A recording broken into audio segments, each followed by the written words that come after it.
put, but, about. Do you have the difference between these three sounds? Put short vowel sound.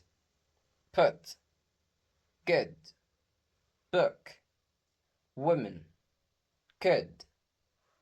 Put. Good. Book. Woman. Could. But short vowel sound. But. Up. Much. Love. Butter. But. Up. Much. Love. Butter. And the last sound we have today is a. About. The shortest and weakest short vowel sound in English. About. America. Problem. Attention. About. America. Problem. Attention. Now I can tell you, congratulations.